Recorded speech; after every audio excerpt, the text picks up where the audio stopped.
So hey guys, a very good day to you all, and in this video we will be understanding what is an ideal gas equation. And guys, for understanding this ideal gas equation, first you all must know what are gas laws like the Boyle's law, Charles law, Avogadro's law and Gay-Lussac's law. And if you all don't know that laws, then don't worry guys, I have made a combined video on that. You can find the link in the description box below, or you can simply click on this link over here. Okay, so let us start with our today's topic, that is nothing but the ideal gas equation. Now basically, gaseous state has four important physical properties, which are those: pressure, volume, temperature and number of moles of a gas. And what we have done in gas laws is that we keep two physical properties constant, and we find out the relation between the third and the fourth physical property. For example, I will keep pressure and volume constant, and I will find out the relationship between temperature and number of moles of gas.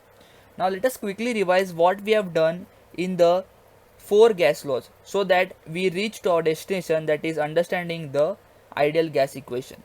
So what we have done in the Boyle's law is that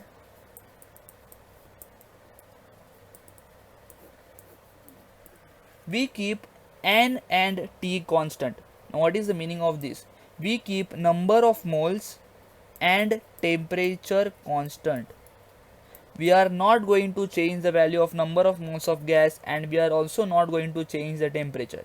Now when we keep both these properties constant, then we can find out the relationship between pressure and volume. And the relationship that we found out was that volume is inversely proportional to pressure. Now what is the meaning of this formula? This relation tells us that if you increase the volume of a gas, then the pressure of the gas is going to decrease, and if you decrease the volume of the gas, then the pressure of the gas is going to increase. So this is known as inversely proportional to each other. So volume is inversely proportional to pressure. And in the Charles law, that is our second gas law, in the Charles law what we saw was that we keep P and N constant. Now what is the meaning of this? We keep pressure of a gas and number of moles of a gas constant. That is, we are not going to change pressure and number of moles of a gas. So if we keep both of them constant, then we can find out the relationship between volume and temperature of gas. And we found out that volume is directly proportional to temperature. Now what is the meaning of this? If you increase the volume, your temperature is also going to increase, and if you decrease the volume, then it is obvious that your temperature is also going to decrease. And in our third law, that was nothing but our Gay-Lussac's law. So in this Gay-Lussac law, what we did was that we keep N and V constant. That is, we keep number of moles of a gas and volume of a gas constant. And when we keep both these parameters constant, then we can find out the relationship between pressure of a gas and temperature of a gas. And we found out that the pressure of a gas is directly proportional to temperature of the gas. Now what is the meaning of this? If you increase the pressure of the gas, the temperature is also going to increase, and if you decrease the pressure of a gas, then the temperature of the gas is also going to decrease. Similarly, we did the last law, that was nothing but your Avogadro's law. Now what we did in this Avogadro's law was that we keep pressure and temperature constant. So we keep P and T constant. That is, we are not going to change the value of pressure, and we are also not going to change the value of temperature. Now when we keep both these parameters constant, then we can find out the relationship between volume of a gas and number of moles of gas. And what we found out was that volume is directly proportional to number of moles of gas, which means that suppose you increase the volume, then the number of moles of a gas are obviously going to increase, and if you decrease the volume, the number of moles of a gas are also going to decrease. Okay, so this was what we did in the last previous lectures, that is we understood the 4 different gas laws. Now here we need to observe one thing carefully, and that is observe this one formula, this second formula, and this third relationship. Now when you observe these 3 blocks, what you notice is that on the left hand side we have volume. So on all the 3 relationships on the left hand side we have volume. So what we do is that we are now going to merge all these 3 relationships, and when we merge all these 3 relationships, what we get is that V, which is on the left hand side, is directly proportional to 1 upon P, this 1 upon P into T, which is in the numerator, into your N, which is directly proportional, so it is obviously going to be in the numerator. Now when I write it in a compressed form, I am going to get something like this. Volume is directly proportional to NT upon P. Okay, so now if you want to remove this proportionality sign, and replace it with a equal to sign, it is obvious that you have to add a constant. So now let us remove this proportionality sign and replace it with a equal to sign. So V is equals to, I am going to write this thing as it is, NT upon P. And since you have now removed this proportionality sign and you have replaced it with the equal to sign, so you have to add a constant, and the constant which we add here is nothing but R. Now guys, can I shift this P on the left hand side? So now when I shift this P on the left hand side, this equation is going to become PV is equals to nRT. Am I right? And this equation is nothing but known as your ideal gas equation. So this equation is nothing but your ideal gas equation. PV is equals to nRT. Now what is the meaning of this ideal gas equation?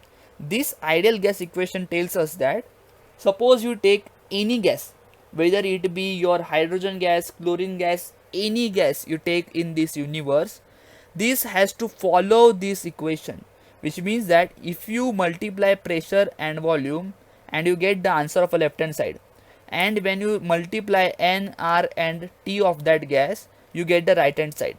So the left hand side must be equal to right hand side, and when this condition is satisfied by any gas, that gas is known as a ideal gas. So whichever gas satisfies the ideal gas equation is known as the ideal gas. But this ideal gas condition is never satisfied by any gas in the universe. We will understand this in the next video, but further on, for up till now, you just need to keep in mind that ideal gas equation is PV is equals to nRT, and whichever gas follows this equation is known as an ideal gas. But there is no ideal gas as such in the universe. Okay, so this is the expected equation for any of the gas. Now in this equation, PV is equals to nRT. This R is nothing but known as your gas constant. Now why it is known as a gas constant? Because the value of the R for every gas is going to remain the same. Whichever gas you take, the value of the R is not going to change. It has a fixed specific value. And what is that value? So for finding that value, let us consider this equation again. So now we are going to find out the value of R. So we write the equation, ideal gas equation, PV is equals to nRT. Now since you want to find out the value of R, what I am going to do is that I am going to shift R on one side and rest other terms on other side. So R will become PV upon NT. So now with the help of this formula, we are going to find out the value of R. So how are we going to find out? See, for finding out we need the value of P, V, N and T. Am I right? So guys, you must be aware of one thing that we have learned in the mole concept. Now if you don't know what is mole concept, don't worry, I have already made a video on that also. You can find the link in the description box below, or you can simply click on this link over here. Okay, so what we have seen is that, see, 1 mole occupies 22.4 liter volume at STP. Now what is the meaning of this statement? This statement tells us that 1 mole of a gas, any mole of a gas, okay, so 1 mole of any gas is going to occupy 22.4 liter volume at STP. So from this 1 mole, what we get to know is that the value of N is equals to 1. Why? Because this N is nothing but how many number of moles are present in the gas. So here we are considering 1 mole. So therefore your N is going to be equals to 1. So what this statement tells is that 1 mole occupies 22.4 liter of volume. So from this 22.4 liter of volume, we are going to get the value of volume, that is nothing but 22.4 liter. Am I right? So we have got the value of N, and we have also got the value of V. Now how are we going to get the value of P and T? Read the statement again. 1 mole occupies 22.4 liter volume at only one condition, that is at STP. And what is STP? STP is nothing but standard temperature and pressure. And what is standard temperature? Standard temperature is nothing but 273 kelvins. And what is your standard pressure? Standard pressure is nothing but 1 atmospheric pressure. So can I say that I have got the value of N, I have got the value of V, I have got the value of P, that is 1 atmospheric pressure, and I have also got the value of T, that is nothing but 273 kelvins. So I have got all the parameters. So now just simply what I am going to do is that I am going to substitute all these values in this formula, and I am going to get the value of R. So after substituting this, what we are going to get as, see, R, see this formula, R is equals to PV upon NT. So I am going to write this again on this fresh page. R is equals to PV upon NT. Now what is the value of answer of P? P is nothing but 1 atmospheric pressure. So I am going to write R is equals to 1 atmospheric pressure into what V. What is the value of V? It is nothing but 22.4 liter into 22.4 liter upon what is the value of N? N is nothing but 1 moles. So I am going to write 1 mole, okay, into temperature. And what is the value of temperature that we have got? It is nothing but standard temperature, which is nothing but 273 kelvins. So now after doing this calculation, what we get is that the value of R is nothing but equals to 0.0821. And what are the units? So if you want to find out the units, see, in numerator it is nothing but atmospheric liter divided by mole Kelvin K. So I hope you have understood the value of R. That is, the value of R is nothing but 0.0821 atmospheric liter per moles Kelvin. And I hope you have understood how we got this unit. Okay, so this is the value of R. Now there can be many variations in the value of R. For example, let's say that you want the value of R for CGS system. Okay, so you want to find out the value of R in CGS system. And what is CGS system? CGS system is nothing but the unit must be erg per mole Kelvin. Sorry, here only L will come, E is not going to come. Okay, so mole Kelvin. So instead of this unit, you want to find out the value of R in terms of this erg per mole Kelvins. Now you need to remember this particular one value, which is nothing but 1 atmospheric liter is equals to 2.272 into 10 raised to 10 ergs. So here if you observe carefully, this mole Kelvin is same. Only thing that you need to substitute over here is that at instead of atmospheric liter you want erg. So what I am going to do here is that R is equals to 0.0821 as it is, into, instead of atmospheric liter you want erg. So 1 atmosphere liter is equal to 2.272 into 10 raised to 10 erg. So I am going to multiply by 2.272 into 10 raised to 10 erg. So instead of atmosphere liter, now I have got erg per mole kelvins. So now after doing this calculation, you get the value of R as 8.314 into 10 raised to 7 erg per Kelvin moles. You can write it as mole kelvins or you can also write it as Kelvin moles. There is no issue in this. Okay, so I hope you have got to know that we can write the value of R in different units as well. So up to now we have derived two values of R depending on the units. So the value of R is going to change on the depending of the units. Now in the examination, the most used unit by us will be, instead of erg mole Kelvin, you have to find out the value of R in terms of joules mole Kelvin. So now instead of erg moles Kelvin, you want to find out the value of R in terms of joules mole Kelvin. So now here you need to know this basic equation, that is 1 erg is equals to 10 raised to minus 7 joules. So now if you observe carefully, instead of erg I want joules.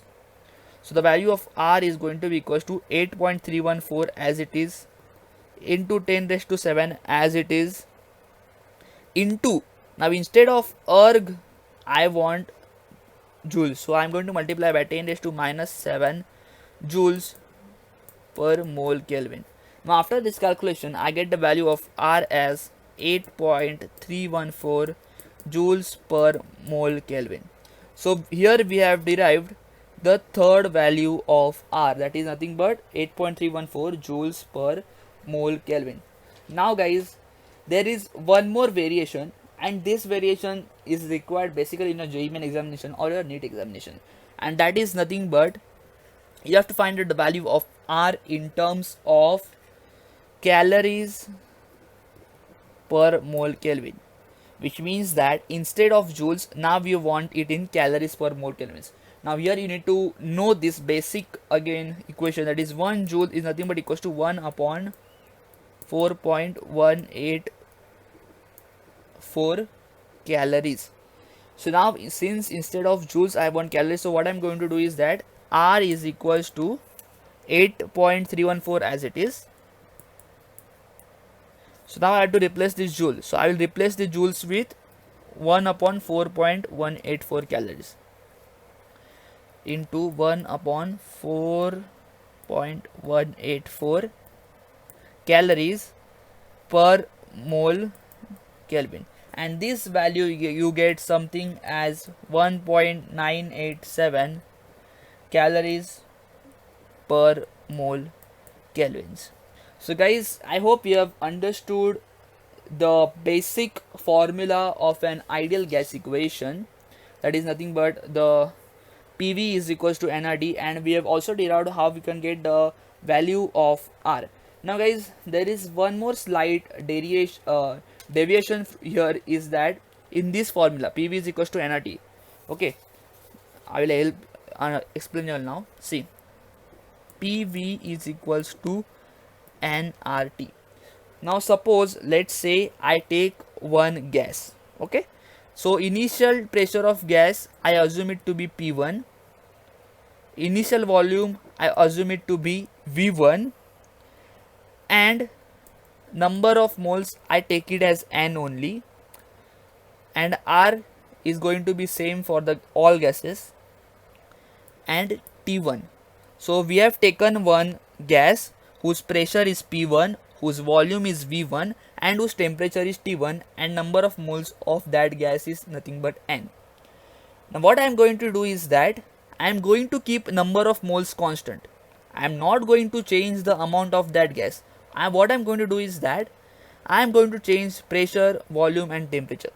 So from P1 V1 I am going to change it from P2 V2 is equals to NR. N and R going to be remain same only because R is same for all gases and we have not changed the number of moles. Okay, so NR and let's say T2. Now what I'm going to do here is that I'm going to divide these equations. So after dividing these equations, what you get is that this N and N is going to get cancelled. This R and R is going to get cancelled. So when you remain with P1 V1 upon P2 V2 is nothing but equals to T1 upon T2. Now you might be wondering why I have done this. Because guys, this formula is very helpful for you all in your competitive examinations. Now what is the use of this formula? See, in the competitive examinations what they will say is that we have one gas in a container whose pressure is P1. They will give some value, they will give the value of V1 and they will say that temperature is T1. Now what we do is that we increase the pressure, volume and temperature. So they will give you all the values of P2, V2 and T2 also. So at that moment you don't have to get confused between this. You just have to substitute the values in this formula and you will easily get the value of the unknown value. For example, they will give you all the value of P1 and V1 and they will also give all the value of T1. And then they will say that we have increased the pressure and we have also increased the volume. Now find out the increase in temperature. So you have to find out the value of T2. So hey guys, if you have liked this video then please do not forget to subscribe to my channel and do check out my channel where I have uploaded chemistry and physics videos. They might be helpful for you. And guys, thank you for watching this video. In the next video we will be understanding the variations in the graphs of Boyle's law, Charles' law, Avogadro's law and Gay-Lussac's law. So do stay tuned for that video and thank you for watching this video.